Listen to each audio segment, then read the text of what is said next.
থেকে ইসরায়েলকে লক্ষ্য করে অন্তত ১৮০টি ক্ষেপণাস্ত্র হামলা চালিয়েছে ইরান। লেবাননে হামলার প্রতিশোধ হিসেবে ইসরায়েলে রাতভর ব্যালিস্টিক ক্ষেপণাস্ত্র হামলা চালিয়েছে ইরান। ইসরায়েলের নেভাতিম বিমান ঘাঁটি ঝাঁঝরা করে দিয়েছে ইরানের বিপ্লবী গার্ড ও সশস্ত্র বাহিনী। পাল্টা শক্তিশালী হামলার হুমকি দিয়েছে ইসরায়েল। ইরানের মিসাইল হামলার কঠোর জবাব দেওয়ার হুমকি দিয়েছে যুক্তরাষ্ট্র। মধ্যপ্রাচ্য পরিস্থিতি নিয়ে জাতিসংঘ নিরাপত্তা পরিষদে আজ জরুরি বৈঠক ডাকা হয়েছে। মধ্যরাতেও লোকে লোকারণ্য ইরানের রাস্তা। তেহরানের হাজার হাজার বাসিন্দা উদযাপন করছেন ইরানের বিজয়। মুখে তাদের বিজয়ের স্লোগান, হাতে তাদের ফিলিস্তিন ও হিজবুল্লাহর পতাকা। সব মিলিয়ে এক অভূতপূর্ব রাতের সাক্ষী ইরানবাসী। শনিবারই ইরানের সর্বোচ্চ নেতা অঙ্গীকার করেছিলেন যে তাদের মিত্র হিজবুল্লাহ নেতা হাসান নাসরুল্লাহকে হত্যার প্রতিশোধ নেওয়া হবে। হলো তাই। মঙ্গলবার রাতে ইসরায়েলকে লক্ষ্য করে অন্তত ২০০ ক্ষেপণাস্ত্র হামলা চালায় ইরান, যাকে বলা হচ্ছে এখন পর্যন্ত ইসরায়েলকে লক্ষ্য করে করা সবচেয়ে বড় হামলা। ইরান থেকে ছোড়া মিসাইলগুলো ইসরায়েলে পৌঁছাতে সময় লাগে মাত্র ১২ মিনিট। ইসরায়েলের রাজধানী তেল আবিবের ৩টি সামরিক ঘাঁটি হামলার লক্ষ্যবস্তু ছিল বলে জানিয়েছে ইরানের Islamic revolutionary guard corps IRGC। বড় আকারের সাইবার আক্রমণের পাশাপাশি ক্ষেপণাস্ত্র হামলা চালানো হয়েছে। হামলায় প্রথমবারের মতো নতুন ফাতাহ হাইপারসোনিক ব্যালিস্টিক ক্ষেপণাস্ত্র ব্যবহার করা হয়েছে।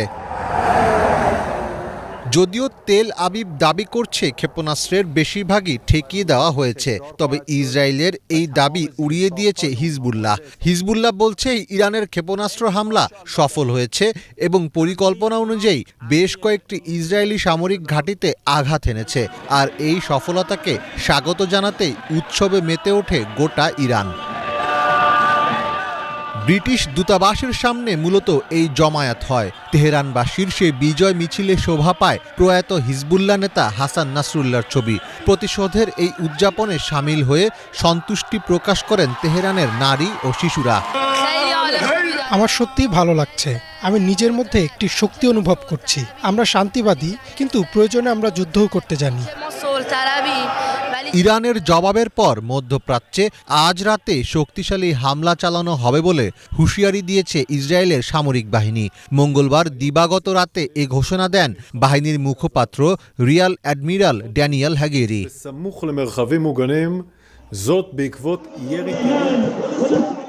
এরই মধ্যে ইসরায়েলের পাশে থাকার জন্য যুক্তরাষ্ট্রের সেনাবাহিনীকে আহ্বান জানিয়েছেন দেশটির প্রেসিডেন্ট জো বাইডেন। ইসরায়েলের সাথে একাত্মতা প্রকাশ করেছেন যুক্তরাজ্যের প্রধানমন্ত্রী কিয়ার স্টারমারও। ফলে প্রশ্ন উঠছে, তাহলে কি আরেকটি বড় যুদ্ধের দ্বার প্রান্তে মধ্যপ্রাচ্য? গাজায় দখলদার ইসরায়েলি বাহিনীর আগ্রাসন শুরুর পর থেকেই ইসরায়েলের ভূখণ্ডে সীমিত পরিসরে হামলা চালিয়ে আসছিল ইরানের সমর্থনপুষ্ট সংগঠন হিজবুল্লাহ। ইসরায়েলও পাল্টা জবাব দেয়। গেল ১৭ সেপ্টেম্বর থেকে লেবাননে আক্রমণ জোরদার করে ইসরায়েল। এর বদলা নিতে মঙ্গলবার রাত থেকে ইসরায়েলের ভূমিতে ব্যালিস্টিক মিসাইল হামলা শুরু করেছে ইরান। পশ্চিম তীর ও রামাল্লার আকাশ দিয়ে একের পর এক ক্ষেপণাস্ত্র গিয়ে পড়ে তেল আবিব ও জেরুজালেমের মাটিতে।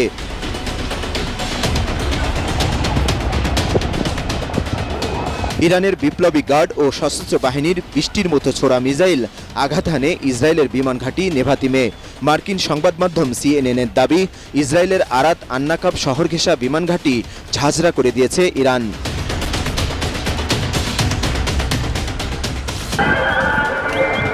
এ সময় গোটা এলাকায় সাইরেন বেজে ওঠে। আতঙ্ক ছড়িয়ে পড়ে ইসরায়েলিদের মধ্যে। দেশজুড়ে জারি করা হয়েছে জরুরি অবস্থা। ইরানের ক্ষেপণাস্ত্র ঠেকাতে আকাশ প্রতিরক্ষা ব্যবস্থা ব্যবহার করে ইসরায়েলি বাহিনী। মার্কিন নৌবাহিনীর সহায়তায় বেশ কয়েকটি ক্ষেপণাস্ত্র ধ্বংস করার দাবি করেছে তারা। ইরানের প্রতিরক্ষা বাহিনীর দাবি, এ পর্যন্ত ২ শতাধিক ব্যালিস্টিক মিসাইল নিক্ষেপ করেছেন তারা। প্রয়োজনে হামলা আরও জোরদার করার হুঁশিয়ারি দিয়েছে তেহরান। ইসমাইল হানিয়া, হাসান নাসরুল্লাহ সহ আমাদের অনেক ভাই শহীদ হয়েছেন। ইসরায়েল গাজা ও লেবাননের নিরীহ মানুষদের হত্যা করে চলেছে।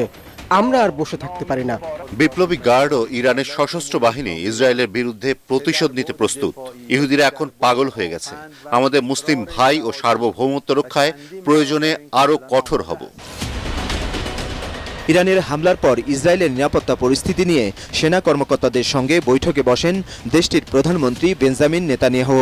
ইরানের হামলাকে ব্যর্থ দাবি করে সতর্ক করেন তেহরানকে এর মাসুল দিতে হবে।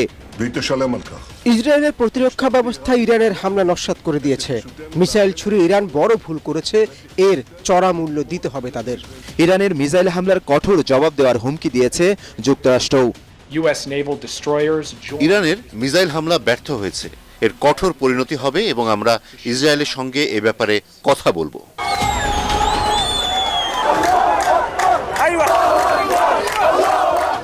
ইসরায়েলে ইরানের মিসাইল হামলার ঘটনায় উল্লাসে ফেটে পড়েন ফিলিস্তিনের গাজা ও ইরাক সহ বিভিন্ন দেশের নাগরিকরা। বাগদাদের তাহরির স্কোয়ারে জড়ো হয়ে শত শত মানুষ আনন্দ মিছিল করেন। দখলদার ইসরায়েলকে উচিত শিক্ষা দিতে সমস্ত বিশ্বকে এগিয়ে আসার আহ্বান জানান তারা। আমাদের শহীদদের রক্তের প্রতিশোধ নিতে হবে। ইরানকে আমরা অভিনন্দন জানাই। ইসরায়েলে হামলার ঘোষণা দিয়েছে ইয়েমেনের হুতি বিদ্রোহীরাও। তবে যুদ্ধাপরাধী ইসরায়েল প্রতিশোধ নেওয়ার হুমকি দেওয়ায় প্রাণঘাতী যুদ্ধ বাধার আশঙ্কা দেখা দিয়েছে মধ্যপ্রাচ্য জুড়ে। ইসরায়েলের সেনাবাহিনী এক বিবৃতিতে বলছে, মঙ্গলবার রাতে হঠাৎই ইরান থেকে ইসরায়েলে ক্ষেপণাস্ত্র ছোড়া হয়েছে। এ সময় গোটা ইসরায়েল জুড়ে সাইরেন বেজে ওঠে। নিরাপদ আশ্রয়ের সন্ধানে ছুটেছে আতঙ্কিত মানুষ। রাষ্ট্রীয় টিভি সম্প্রচার চলার সময় সাংবাদিকরাও মাটিতে শুয়ে পড়েন। ইরান ইসরায়েলে ব্যালিস্টিক ক্ষেপণাস্ত্র ছুটতে পারে এমন সতর্ক যুক্তরাষ্ট্র আগে থেকেই করেছিল, তাই বাড়তি সতর্কতা আগে থেকেই নিয়েছে তেল আবিব।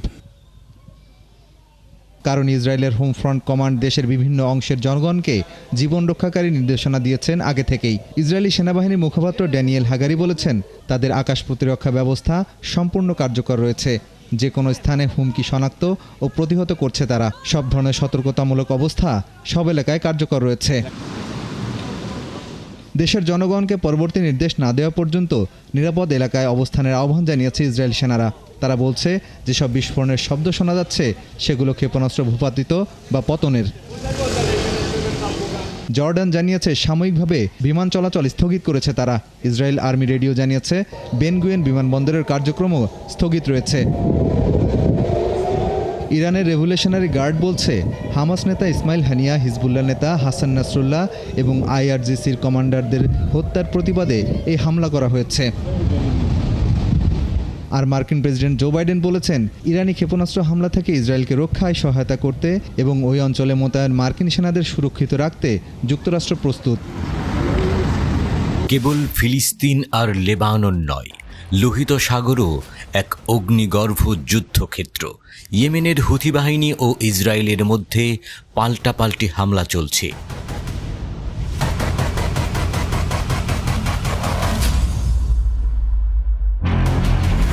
গত কয়েকদিন ধরেই হুথি বাহিনী ইসরায়েলের সামরিক স্থাপনার উপর ড্রোন হামলা চালানোর দাবি করেছে। হুথি সামরিক মুখপাত্র ইয়াহিয়া সারি জানান, তারা তেল আবিবের জাফা অঞ্চলে ইসরায়েলি সেনাবাহিনীর একটি সামরিক লক্ষ্যবস্তুতে হামলা চালিয়েছে। ওই হামলায় 4টি ড্রোন ইলাদ শহরে আঘাত হেনেছে। তেল আবিবের নিরাপত্তা ব্যবস্থা নিয়ে উদ্বেগ সৃষ্টি করেছে। হামলার ফলস্বরূপ ক্ষয়ক্ষতি বা হতাহতের খবর পাওয়া যায়নি, কিন্তু বিস্ফোরণের শব্দ শোনা গেছে। স্থানীয় জনগণের মধ্যে ভীতি সৃষ্টি করেছে।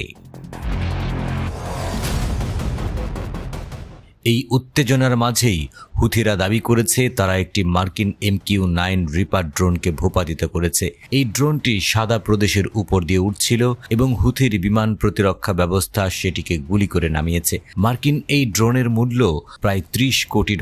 এটি মার্কিন যুক্তরাষ্ট্রের নেতৃত্বাধীন সেনাবাহিনীর নজরদারি ও গোয়েন্দা কার্যক্রমের জন্য ব্যবহৃত হয়ে আসছে। হুথিরা এরই মধ্যে 11টি মার্কিন MQ-9 রিপার ড্রোন ভূপাতিত করার দাবি করেছে। মার্কিন সামরিক বাহিনী এই বিষয়টি নিয়ে কোনো মন্তব্য করেনি, তবে সংঘাতের প্রেক্ষাপট মেনে নিয়ে তাদের সামরিক কার্যক্রমে পরিবর্তন আনতে হতে পারে। হুথির হামলার পরে ইসরায়েলি বাহিনী পাল্টা আক্রমণ চালিয়েছে। তারা ইয়েমেনের আল হুদাইদাহ প্রদেশের বেসামরিক স্থাপনায় 17টি বিমান হামলা চালিয়েছে। এতে অন্তত 4 জন নিহত হয়েছে। এই হামলার পেছনে ছিল যুক্তরাষ্ট্রের সমর্থন। ইসরায়েলের সেনাবাহিনী জানিয়েছে, হামলার লক্ষ্য ছিল ইয়েমেনের রাস ইসা ও হুদাইদা সমুদ্র বন্দর। এই পরিস্থিতি নিয়ে আন্তর্জাতিক মহলে উদ্বেগ বৃদ্ধি পাচ্ছে। রাশিয়া ও অন্যান্য দেশ এই সংঘাতের গভীর প্রভাব নিয়ে উদ্বিগ্ন। তারা যুদ্ধের বিস্তার ও এর মানবিক প্রভাব নিয়ে চিন্তিত। রাশিয়ার পক্ষ থেকে বলা হয়েছে যে তারা লেবানন ও সিরিয়ায় ইসরায়েলি হামলার ব্যাপারে গভীরভাবে উদ্বিগ্ন এবং এই পরিস্থিতির অবনতি হলে তা পুরো অঞ্চলের জন্য বিপদ ডেকে আনবে। গাজার সংঘাতে গত বছরের অক্টোবর থেকে ৪১,০০০-এরও বেশি ফিলিস্তিনি নিহত হয়েছে, যার মধ্যে অধিকাংশই নারী এবং শিশু। হুথিরা এই পরিস্থিতিতে নিজেদের অবস্থান প্রতিষ্ঠা করতে চেষ্টা করছে এবং গাজায় ইসরায়েলি হামলার বিরুদ্ধে ফিলিস্তিনিদের প্রতি সমর্থন জানাচ্ছে। তাদের মতে ইসরায়েলি আগ্রাসন ইয়েমেনি জনগণকে ফিলিস্তিনিদের বিরুদ্ধে লড়াই করতে বাধা দেবে না। প্রশ্ন হচ্ছে, এই সংঘর্ষের পরিণতি কি হবে? আন্তর্জাতিক মহল কি পরিস্থিতি নিয়ন্ত্রণের পদক্ষেপ নেবে? ইয়েমেনের হুথি বিদ্রোহীরা কি তাদের হামলা আরও বাড়িয়ে তুলবে? এই সংঘর্ষের ফলে লোহিত সাগর ও এর পার্শ্ববর্তী অঞ্চলে বাণিজ্যে বিরূপ প্রভাব পড়ছে। শতাধিক ড্রোন ও ক্ষেপণাস্ত্র ছুড়েছিল ইরান। ইসরায়েলি কর্মকর্তারা বলেছেন, ইরানের ছোড়া এসব ক্ষেপণাস্ত্র ও ড্রোন বিধ্বস্ত করতে তারা 4 স্তরের বিমান প্রতিরক্ষা ব্যবস্থা ব্যবহার করেছিলেন। এ কাজে মিত্র দেশগুলোর সহায়তা পেয়েছিল বলেও স্বীকার করেছে ইসরায়েল। তেল আবিবের ইনস্টিটিউট ফর ন্যাশনাল সিকিউরিটি স্টাডিজের জ্যেষ্ঠ গবেষক ডক্টর ইহুশুয়া কালিস্কি বলেন, ১৯৯১ সালের উপসাগরীয় যুদ্ধে ইরাকের স্কাড ক্ষেপণাস্ত্রের ধ্বংসযজ্ঞ দেখার পর ইসরায়েল তাদের বিমান প্রতিরক্ষা ব্যবস্থা শক্তিশালী করেছে। তখন থেকেই ইসরায়েল বহুস্তরীয় আকাশ প্রতিরক্ষা নেটওয়ার্ক গড়ে তোলার দিকে মনোযোগ দিয়েছে।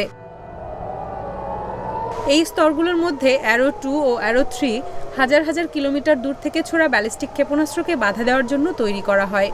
ডক্টর ইহুশুয়া কালিস্কি বলেন, ইসরায়েলের এই আকাশ প্রতিরক্ষা ব্যবস্থাটি আয়রন ডোম হিসেবে পরিচিত। প্রথম দিকে ফিলিস্তিনের স্বাধীনতাকামী গোষ্ঠী হামাসের ছোড়া রকেটগুলো আটকানোর জন্য আয়রন ডোম তৈরি করেছিল ইসরায়েল। যুক্তরাষ্ট্রের মালিকানাধীন রাফায়েল অ্যাডভান্স ডিফেন্স সিস্টেম ২০১১ সালে এটি তৈরি করে দিয়েছিল। রাডার নির্দেশিত এই ব্যবস্থাটি স্বল্প পাল্লার রকেট, মর্টার ও ড্রোনের বিরুদ্ধে ব্যবহৃত হয়। আয়রন ডোমের প্রধান বৈশিষ্ট্য হচ্ছে এটি ধেয়ে আসা ক্ষেপণাস্ত্রগুলোর হুমকি বা বিধ্বংসী ক্ষমতা কতটুকু তা বুঝতে পারে। প্রতিপক্ষের কোনো রকেট যদি জনবসতিহীন এলাকায় বা সমুদ্রে নিরীহভাবে অবতরণ করে, তবে তাকে বাধা দেবে না আয়রন ডোম। আয়রন ডোমের রাডার ও যুদ্ধ ব্যবস্থাপনা পদ্ধতি একই সঙ্গে বিপুল সংখ্যক ক্ষেপণাস্ত্রের বিরুদ্ধে কাজ করার জন্য ডিজাইন করা হয়েছে। প্রতিটি ক্ষেপণাস্ত্র ধ্বংস করতে মাত্র 10 সেকেন্ড সময় নেয় আয়রন ডোম। গত বছরের অক্টোবরে হামাস ইসরায়েলে কয়েক হাজার রকেট ছুড়েছিল। এর 90%ই প্রতিহত করেছে ইসরায়েলি আয়রন ডোম।